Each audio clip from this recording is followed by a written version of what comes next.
Bila Zara Channel.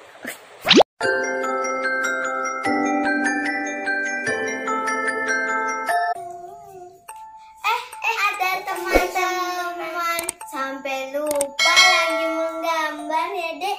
Sekarang kita mau kasih tahu mitos yang part 2 ya teman-teman. Tadi kita singkirin dulu. Oke, ini gambarannya. Oke, kita langsung aja ya. Ini mitos yang part 2 ya. Kalian udah nonton kan yang part 1? Ada di sini. Oke?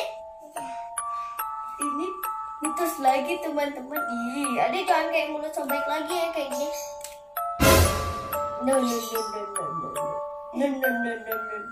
Jangan. Kira-kira mitosnya apa aja ya yang part 2? Oke, kita mulai aja ya. Let's get started. Pertama ya teman-teman, mitos yang pertama. Ayam berkokok di sore hari atau di malam hari. Apakah benar ada?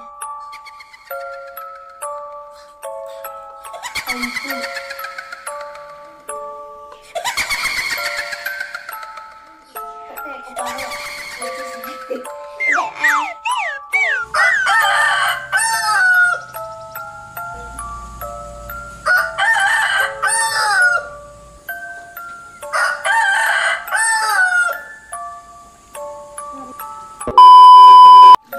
Dalam suatu hadis, Rasulullah SAW bersabda yang diriwayatkan oleh Imam Al-Bukhari, "Idza sami'tum siyahat diyakati fasalullaha min fadli, fa innaha ra'at malakan." Jika kalian mendengar suara ayam jago berkokok, maka mintalah kepada Allah keutamaan darinya, karena sesungguhnya ayam tersebut telah melihat malaikat. Kaum muslimin yang dirahmati Allah Subhanahu wa taala. Tentang hadis ini ada kisah yang sangat memberikan manfaat dan faedah kepada kita. Suatu ketika Syekh Ali Al-Halabi hafizahullah taala sedang berbincang dengan gurunya Syekh Al-Albani rahimahullah taala di suatu rumah di tingkat 2 yang di bawahnya terdapat taman-taman dan berbagai macam hewan-hewan yang ada. Lalu terdengarlah suara ayam jago berkokok tadi. Kemudian Syekh Ali mengatakan, "As'alullaha min fadlih." Saya mohon kepada Allah keutamaan darinya. Tak disangka ternyata ayam tersebut berkokok sampai 1 menit sekali dan sering sekali. Sehingga Syekh Ali rahimahullah ta'ala pun mengatakan, "Wahai Syekh, setiap kali saya mendengar ayam berkokok ini, saya mengucapkan as'alullah min fadlih atau cukup sekali saja." Artinya yang disunnahkan itu ketika mendengar ayam jago berkokok, kapanpun waktunya, kita selalu mengucapkan as'alullah min fadlih. Saya minta keutamaan dari Allah. Maka mendengar pertanyaan dari muridnya ini, Syekh Al-Albani rahimahullah ta'ala mengatakan, "Subhanallah, hadza babu ajrin sunni fatahallahu lana wa nas'amu minh bainama sufiyah yazkurunallaha bi tariqah bid'ayyah wa la yas'amuna minh." Maha suci Allah, ini cara yang sesuai dengan sunnah yang Allah bukakan untuk kita, lalu kita malas darinya. Sedangkan orang-orang sufi berzikir dengan cara yang bid'ah, dengan cara yang tidak dituntunkan, tetapi mereka tidak malas. Mereka berzikir menyebut nama Allah, Allah, Allah 1000 kali pun mereka mau melaksanakannya, padahal tidak ada tuntunannya. Sedangkan kita baru mendengar ayam jago berkokok 1 menit sekali saja, kita sudah malas. Oleh karenanya kaum muslimin yang dirahmati Allah Subhanahu wa ta'ala, faedah yang sangat berharga yang tersajikan bagi kita antara dialog 2 orang ulama tersebut. Oleh karenanya disunnahkan bagi setiap muslim, kapanpun saja, berapapun kalinya kita mendengarkan ayam jago berkokok, maka kita disunnahkan untuk mengucapkan as'alullah min fadlih. Aku mohon kepada Allah keutamaan darinya. Mudah-mudahan yang singkat ini bermanfaat. Wassalamualaikum warahmatullahi wabarakatuh. Wait. Kalian udah subscribe belum? Bagi yang sudah subscribe, tombol loncengnya dan like ya. Jangan lupa di share. Kami hitung sampai 3 ya. 1, 2, 3. Terima kasih ya. Silakan lanjut nonton lagi. Tapi teman-teman, menurut kakak sama adik, kalau ayam berkokok misalnya di sore hari atau di malam hari itu kan mereka gak tahu teman-teman, kan hewan, ya kan dek? Iya, di pagi aja. Ya di pagi kan biasanya setiap hari untuk bangunin orang. Bobo.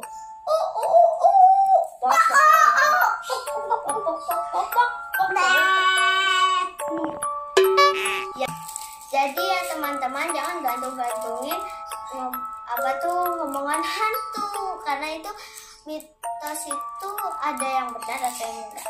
Ya kan deh? Ya kan, kalau malam itu ada suara burung hantu. Iya, apa pertanda dia kasih tahu kita untuk istirahat? Ya kan deh? Iya, ayamnya suruh istirahat. Istirahat teman-teman.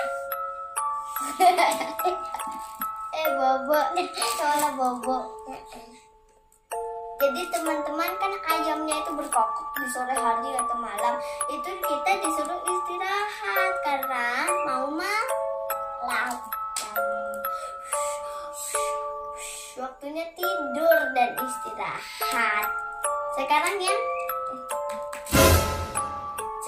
kedua teman-teman. Mitos yang kedua ya teman-teman, menabrak kucing.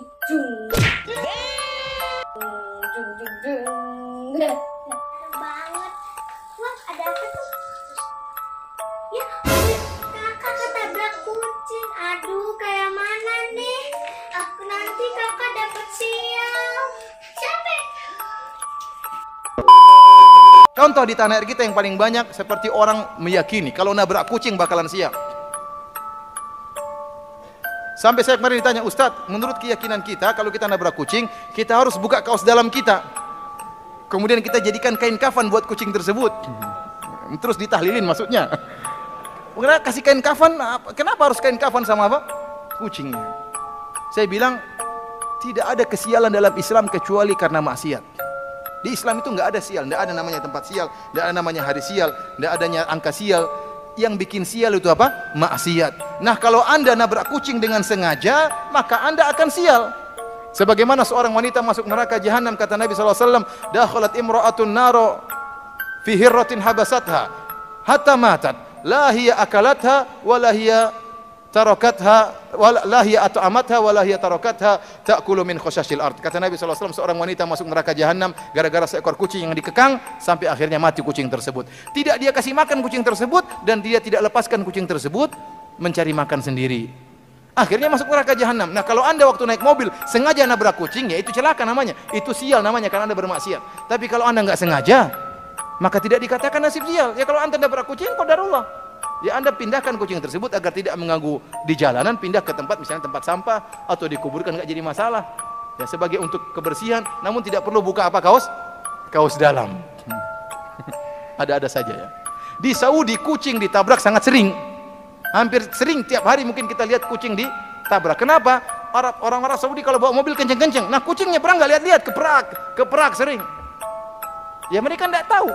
Saya sendiri pernah naik mobil dengan teman saya nabrak kucing. Nggak tahu kucingnya main di lampu merah ya ketabrak. Terus bagaimana? Mau kita turun orang mobil dari nanti ada petugas kebersihan yang mengambil kucing tersebut. Apakah dikatakan sial? Tidak, namanya nggak sengaja. Bayangkan tabrak kucing di tanah haram. Apa sialnya kayak apa? Ini cuma tabrak kucing cuma sekitar sini di Bekasi, Jakarta, apa hubungannya? Ini tabrak kucing di tanah haram juga tidak sial karena tidak sengaja. Kalau sengaja itulah maksiat, karena kita katakan tidak ada kesialan kecuali bersama kemaksiatan. Kalau Anda melakukan maksiat, Anda akan sial. Entah sial di keluarga, entah sial dalam pekerjaan, ya.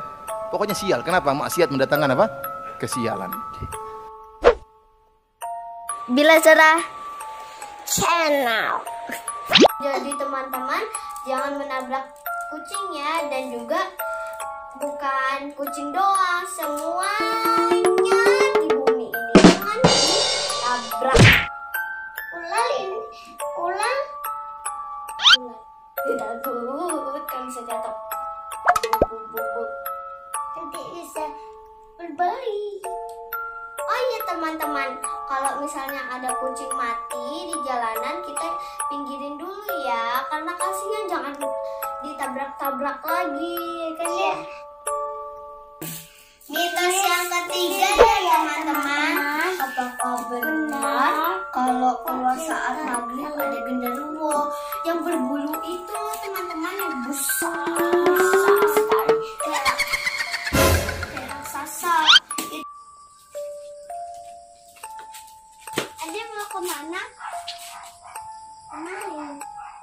Jangan main maghrib nanti ada hantu loh, ada genderuwo. Mama, ya udah nggak mau. Udah parkir sepedanya, kita masuk ke rumah. Oke.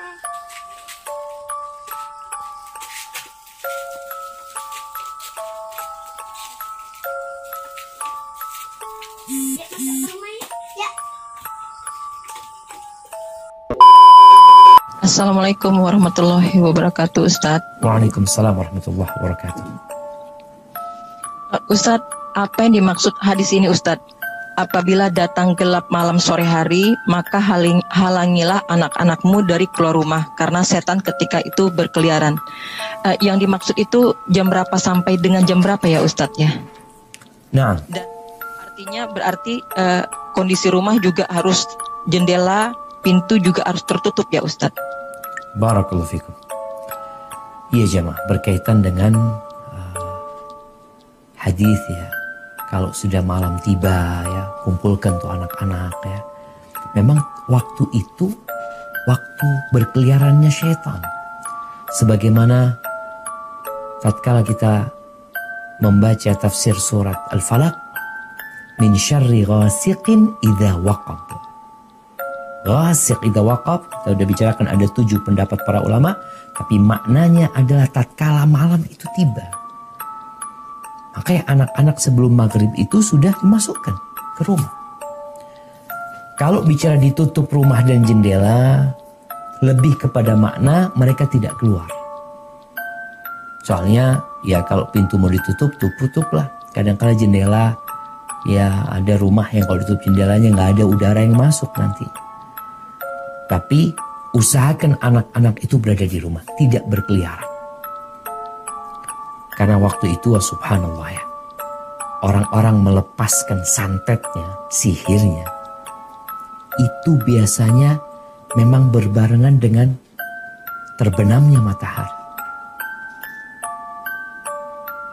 Dan kita tahu waktu terbenamnya matahari itu dilarang sholat. Itu memang waktu larangan untuk sholat. Jadi usahakan orang tua, tadi anak-anaknya dikumpulin ya. Kalau memang mau berangkat ngaji, usahakan sebelum itu atau setelah maghrib sekalian. Ketika mereka berangkat untuk ngaji. Karena memang waktu terbenamnya matahari itu seperti yang disebutkan dalam hadis tadi, bahwasanya waktu setan ya bertebaran ya. Kemudian juga kalau bicara kejahatan ya, anak rasakan. Anak kalau berangkat itu antara naik motor ya, anggap naik motor, antara terbenamnya matahari sama malam itu banyak serangga-serangga waktu itu. Tapi setelah itu sepi, sudah selesai. Maka hendaklah kita menjaga anak-anak kita. Wah, anak-anak ini maunya main terus. Maka orang tua kadang-kadang harus tegas memasukkan mereka. Dan perlu bantuan juga sama tetangga-tetangga ya. Kalau satu kompleks saling mengingatkan agar anaknya diselamatkan. Hadza wallahu a'lam bissawab. Nah.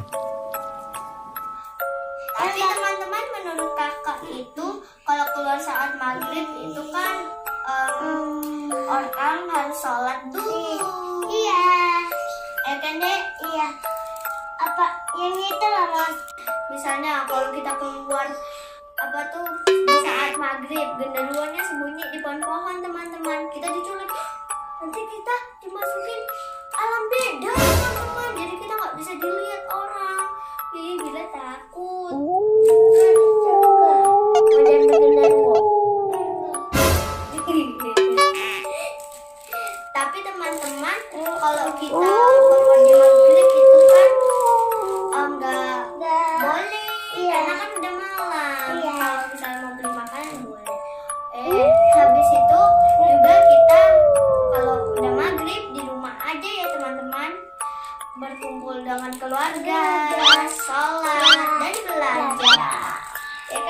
Iya. Adik biasanya kalau di rumah nggak kemana-mana ngapain sih? Main di kamar. Makan camilan.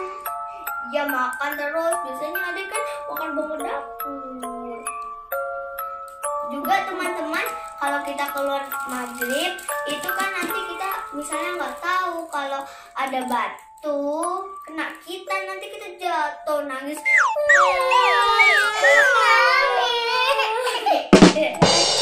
Ya ada ini luka lagi. Ya.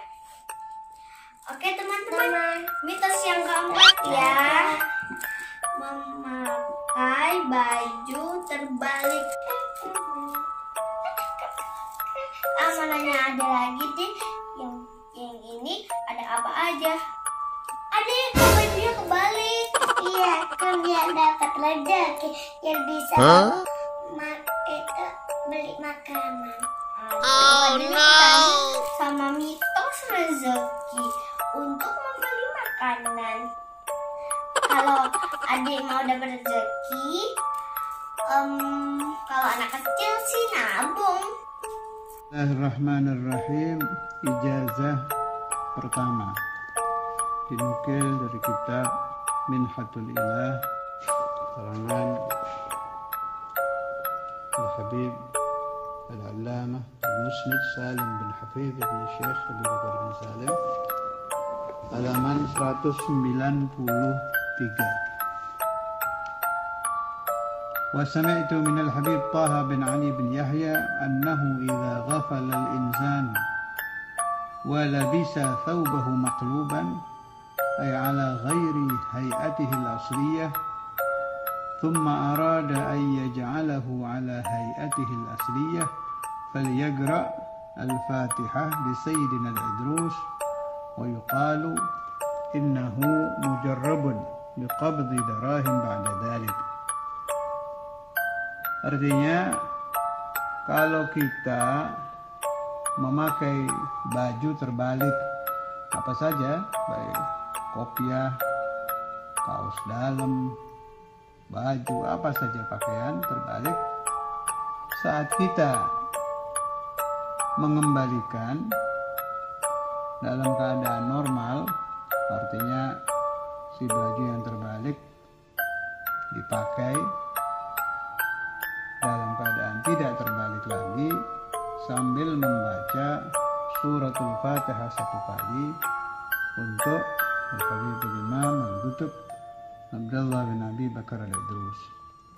Faedahnya memudahkan memperoleh uang pada hari itu. Wallahu a'lam. Katanya sih teman-teman akan dapat rezeki. Alhamdulillah. Nanti kalau ada pakai baju terbalik akan ada kasih rezeki. Iya. Tapi teman-teman kan kalau baju terbalik itu kan kalau bila itu biasanya dibalik lagi sih yang benar. Jadi teman-teman kalau mau dapat rezeki harus kerja. Nanti kalau nggak kerja nggak dapat rezeki. Ya kan deh, kalau baju terbalik itu kan orang buru-buru. Misalnya kalau kayak mau sekolah kan, misalnya kalau kita buru-buru kan kebalik bajunya. Mana mungkin kita dapat rezeki? Bila aja nggak pernah kayak gitu. Adik ngapain mau balik baju biar dapat rezeki? Tapi nggak bisa. Adiknya percaya aja sama kalau rezeki, pasti adik kalau dapat rezeki beli makanan.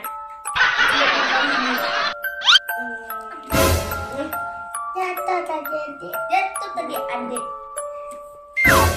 Aduh. Jadi gitu ya teman-teman. Kalau mau dapat rezeki harus kerja.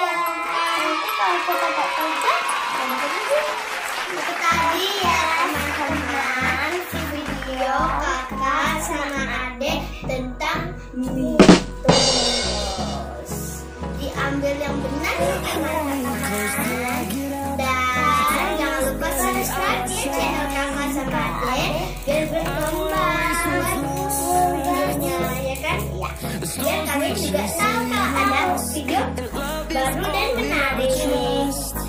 Oh ya teman-teman, jangan lupa ya seperti biasa like, comment, share, and subscribe. Bye. Nanti juga ada mitos 4 ketiga.